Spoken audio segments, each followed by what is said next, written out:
Good morning दोस्तों। आज है 11 फरवरी और आज के बनने वाले हरियाणा करंट अफेयर के क्वेश्चंस इस वीडियो में हम रिवीजन करेंगे। लेकिन उससे पहले मैं आपको बता दूं कि अगर आप हमारे हरियाणा करंट अफेयर के क्वेश्चनों को पीडीएफ के रूप में डाउनलोड करके पढ़ना चाहते हैं तो मैंने लिंक डिस्क्रिप्शन में दे रखे हैं, आप वहां पर जाकर इन्हें डाउनलोड करके पढ़ सकते हैं। अगर आपको वहां से डाउनलोड करना नहीं आ रहा है तो आप स्क्रीन पर दिए गए इस व्हाट्सएप नंबर पर हमें मैसेज कर दीजिए, उसके बाद पीडीएफ फाइल हम आपको व्हाट्सएप पर ही सेंड कर देंगे। तो चलिए बिना देरी किए हुए शुरू करते हैं आज की वीडियो। पहला प्रश्न है, मुख्यमंत्री मनोहर लाल ने किन 3 राज्यों में ऑटो रिक्शा व टैक्सी चालकों को मोटर वाहन कर में छूट देने पर मुहर लगा दी है? तो ये लगाई गई है दिल्ली, उत्तर प्रदेश और राजस्थान जिले के वाहनों पर। अब इन पड़ोसी राज्यों की मोटर कैब और ऑटो रिक्शा बगैर रुके हरियाणा के अंदर दौड़ सकेंगी और आमजन को बेहतर परिवहन सेवाएं भी मिल सकेंगी। मुख्यमंत्री मनोहर लाल की अध्यक्षता में बुधवार को हुई कैबिनेट बैठक में इस प्रस्ताव पर मुहर भी लगा दी गई है। पारस्परिक सामान्य परिवहन समझौते के तहत उत्तर प्रदेश, राजस्थान और दिल्ली ने हरियाणा के ऑटो रिक्शा और टैक्सियों को एनसीआर में पड़ते उनके हिस्सों में बगैर कोई मोटर वाहन टैक्स दिए चलाने की छूट दे रखी है। अब उसी तरह पर हरियाणा ने भी इन राज्यों के ऑटो और टैक्सियों को मोटर वाहन कर में छूट देने का निर्णय लिया है। एनसीआर में पंजीकृत सभी ऑटो रिक्शा और टैक्सी संचालकों को मोटर वाहन टैक्स में छूट दी जाएगी। इसके बाद है, कैबिनेट की बैठक में हैफेड के द्वारा राज्य के कितने जिलों में 2.72 लाख मीट्रिक टन क्षमता के गोदामों के निर्माण को मंजूरी मिली है? तो ये मिली है 8 जिलों को। कैबिनेट की बैठक में हैफेड के द्वारा राज्य के 8 जिलों में 16 स्थानों पर 2.72 लाख मीट्रिक टन क्षमता के गोदामों के निर्माण को मंजूरी मिल गई है। इसके लिए राष्ट्रीय कृषि एवं ग्रामीण विकास बैंक नाबार्ड से 113.3 करोड़ रुपए के ऋण के लिए सहकारिता विभाग ने राज्य सरकार से गारंटी प्रदान करने का अनुरोध किया था, जिस प्रस्ताव को स्वीकृत कर लिया गया है। तो यहाँ पर जहाँ गोदाम बनेंगे उनके बारे में आपको बता देता हूँ। फतेहाबाद जिले के भूना, उकलाना और होबली में, हिसार जिले के बरवाला व हिसार में, भिवानी के खोलावास व भवानीखेड़ा में, सिरसा के खारिया व पन्नीवाला मोटा में, करनाल के इंद्री मंचूरी व निसिंग में, कुरुक्षेत्र के अजराना कला व लाडवा में और अंबाला के नसीरपुर और पलवल के सेल्वी में ये जो हैं बनाए जाएंगे। इसके बाद है, हाल ही में मुख्यमंत्री मनोहर लाल ने हरियाणा में कब तक की अवधि के लिए पुनर्वास निधि के लिए देय राशि को माफ़ करने की घोषणा की है। तो ये घोषणा की गई है 25 मार्च से 19 अप्रैल 2020 तक की। हरियाणा में खनन क्षेत्र में आई कठिनाइयों तथा प्राकृतिक आपदा पर विचार करते हुए मुख्यमंत्री मनोहर लाल ने हरियाणा में 25 मार्च 2020 से 19 अप्रैल 2020 तक की अवधि के लिए कॉन्ट्रैक्ट्स मनी या फिर डेड रेंट और पुनर्वास को पुनर्स्थापना निधि के लिए देय राशि को माफ़ करने की घोषणा की है। इसके बाद है, हरियाणा में self learning course for digitally teachings of TOT यानी कि training of trainers in Haryana नामक पायलट परियोजना कब से शुरू की जाएगी? तो ये की जाएगी 15 फरवरी से। Self learning course ware for digitally teaching of TOT in Haryana नामक पायलट परियोजना 15 फरवरी से शुरू की जा रही है।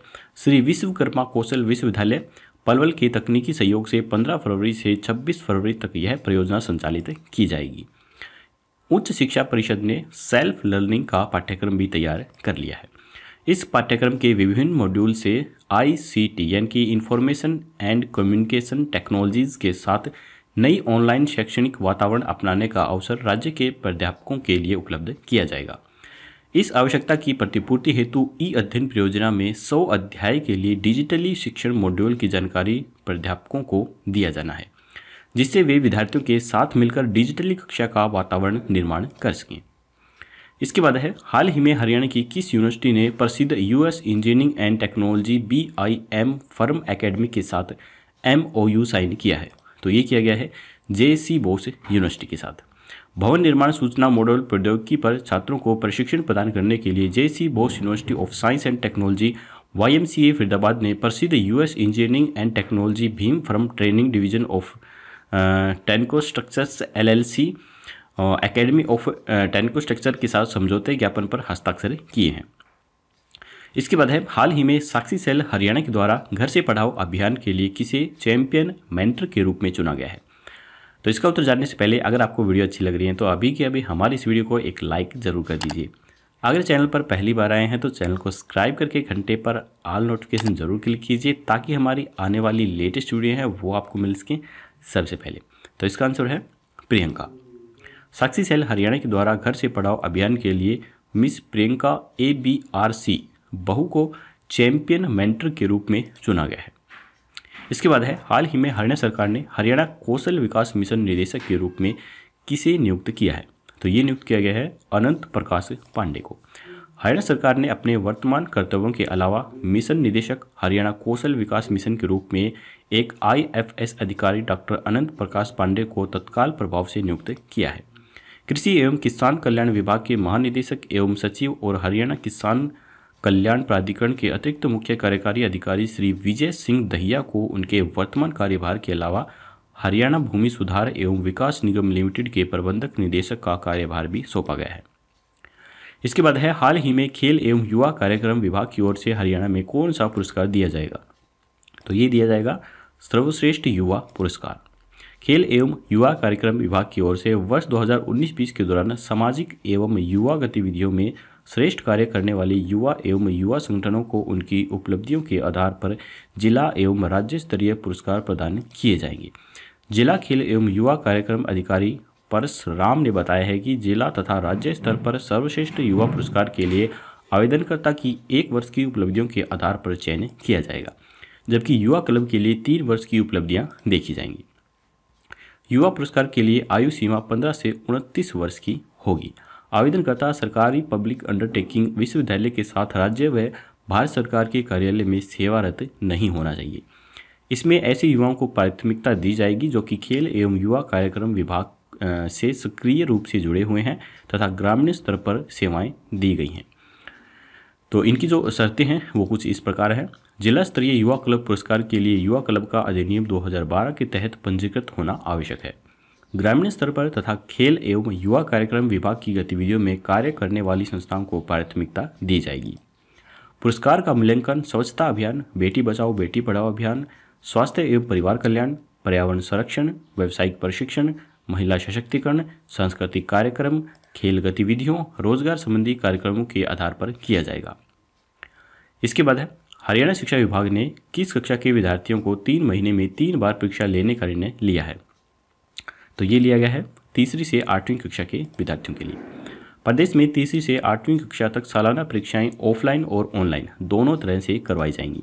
कोरोना की वजह से बच्चों की पढ़ाई बाधित हुई है, इस कारण शिक्षा विभाग ने निर्णय लिया है कि 3 महीने में 3 बार ये एग्ज़ाम किए जाएंगे। पहला एग्ज़ाम फरवरी, दूसरा मार्च में और तीसरा अप्रैल में लिया जाएगा। इन तीनों पेपरों की परफॉर्मेंस के आधार पर एवरेज अंक दिए जाएंगे। यह पेपर अवसर ऐप के जरिए करवाए जाएंगे। यदि फरवरी में किसी विद्यार्थी के अंक कम आते हैं तो मार्च या अप्रैल में होने वाले एग्जाम्स में अच्छी तैयारी के साथ जा सकेगा। प्रदेश के सरकारी स्कूलों में करीब 23 लाख से अधिक विद्यार्थी पढ़ते हैं, जबकि कुल मिलाकर सभी स्कूलों में यह आंकड़ा 50 लाख से अधिक का है। इसके बाद है हाल ही में मुख्यमंत्री मनोहर लाल ने उत्तराखंड त्रासदी में मुख्यमंत्री राहत कोष से कितनी राशि देने की घोषणा की है? तो ये घोषणा की गई है 11 करोड़ रुपए की राशि। उत्तराखंड त्रासदी कोष में हरियाणा के मुख्यमंत्री मनोहर लाल ने 11 करोड़ रुपए देने का ऐलान किया है। यहाँ पे मैं बता दूं कि उत्तराखंड के अंदर एक डैम था जिसके पीछे से काफ़ी ज़्यादा पानी अचानक आ गया था और वहाँ पर उस डैम पर मजदूर कार्य कर रहे थे, उसका निर्माणाधीन कार्य चल रहा था और वो ज़्यादा पानी की वजह से वहाँ से बह गया और उसके साथ काफ़ी सारे मजदूर भी बह गए थे। हालांकि कंटिन्यू वहाँ पर राहत कार्य चल रहा है, काफ़ी लोगों को बचाया भी गया है। तो वहाँ पर हमारे हरियाणा के मुख्यमंत्री ने राहत कोष राशि दी है। 2 दिन पहले ही जोशीमठ के पास ग्लेशियर फटने की वजह से उत्तराखंड के अंदर ये जो हादसा है ये हुआ था।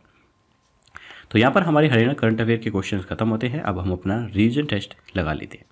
तो पहला प्रश्न है कि मुख्यमंत्री मनोहर लाल ने किन 3 राज्यों में ऑटो रिक्शा व टैक्सी चालकों को मोटर वाहन कर में छूट देने पर मुहर लगा दी है? तो ये लगाई गई है दिल्ली, उत्तर प्रदेश और राजस्थान में। कैबिनेट की बैठक में हैफेड के द्वारा राज्य के कितने जिलों में 2.72 लाख मीट्रिक टन क्षमता के गोदामों के निर्माण को मंजूरी मिली है? तो ये मिली है 8 जिलों को। हाल ही में मुख्यमंत्री मनोहर लाल ने हरियाणा में कब तक की अवधि के लिए पुनर्वास निधि के लिए देय राशि को माफ करने की घोषणा की है? तो ये की गई है 25 मार्च से 19 अप्रैल 2020 तक। हरियाणा में self learning course of digitally teachings of TOT यानी कि training of trainers in Haryana नामक पायलट प्रोजेक्ट कब से शुरू की जाएगी? तो ये की जाएगी 15 फरवरी से। हाल ही में हरियाणा की किस यूनिवर्सिटी ने प्रसिद्ध US engineering and technology BIM from academy के साथ MOU साइन किया है? तो ये किया है JC बोस यूनिवर्सिटी ने। हाल ही में साक्षी सेल हरियाणा के द्वारा घर से पढ़ाओ अभियान के लिए किसे चैंपियन मेंटर के रूप में चुना गया है? तो ये चुना गया है प्रियंका को। हाल ही में हरियाणा सरकार ने हरियाणा कौशल विकास मिशन निदेशक के रूप में किसे नियुक्त किया है? तो ये किया है आनंद प्रकाश पांडे को। हाल ही में खेल एवं युवा कार्यक्रम विभाग की ओर से हरियाणा में कौन सा पुरस्कार दिया जाएगा? तो ये दिया जाएगा सर्वश्रेष्ठ युवा पुरस्कार। हरियाणा शिक्षा विभाग ने किस कक्षा के विद्यार्थियों को 3 महीने में 3 बार परीक्षा लेने का निर्णय किया है? तो ये किया है तीसरी से 8वीं। हाल ही में मुख्यमंत्री मनोहर लाल ने उत्तराखंड त्रासदी में मुख्यमंत्री राहत कोष में कितनी राशि देने की घोषणा की है? तो ये की गई है 11 करोड़ रुपए की राशि देने की घोषणा। तो यहाँ पर हमारा रिविजन टेस्ट भी खत्म होता है। अब हम कल के प्रश्न का आंसर देख लेते हैं। कल हमने आपसे पूछा था कि हरियाणा के किस जिले में integrated command and control centre स्थापित किया जाएगा? तो ये किया जाएगा करनाल के अंदर। स्मार्ट सिटी के महत्वपूर्ण प्रोजेक्ट ICCC यानी कि integrated command and control centre की स्थापना का कार्य लगभग पूरा हो गया है। यह सेंटर शहर के सेक्टर 12 स्थित नगर निगम के नए भवन के दूसरे तल पर बनाया गया है। इसमें सभी जरूरी उपकरणों की इंस्टॉलेशन कर दी गई है। फंक्शनल होने के लिए टेस्टिंग चल रही है। पूरे शहर में चौक चौराहों पर जो कैमरे हैं वो यहाँ पर लगाए जाएंगे और इसको उनसे जोड़ा जाएगा, जिससे कि पुलिस को क्राइम को कंट्रोल करने के अंदर काफ़ी ज़्यादा मदद मिलेगी। तो चलिए अब हम देख लेते हैं आज का प्रश्न। हाल ही में हरियाणा के किस जिले की 3 बेटियों ने एशिया यूनिवर्स फैशन शो में अवार्ड अपने नाम किए हैं? तो यहाँ पर 4 ऑप्शन है, यमुनानगर, गुरुग्राम, पानीपत या फिर करनाल। किस जिले की ये बेटी है आपको हमें कमेंट बॉक्स में बताना है। तो आज की वीडियो यहीं पर खत्म होती है। अगर वीडियो पसंद आई तो लाइक जरूर कीजिएगा। यदि चैनल पर नए हैं तो सब्सक्राइब करना बिल्कुल मत भूलिए। कल मिलेंगे ऐसी ही कोई नई वीडियो के साथ। तब तक के लिए जय हिंद, जय भारत।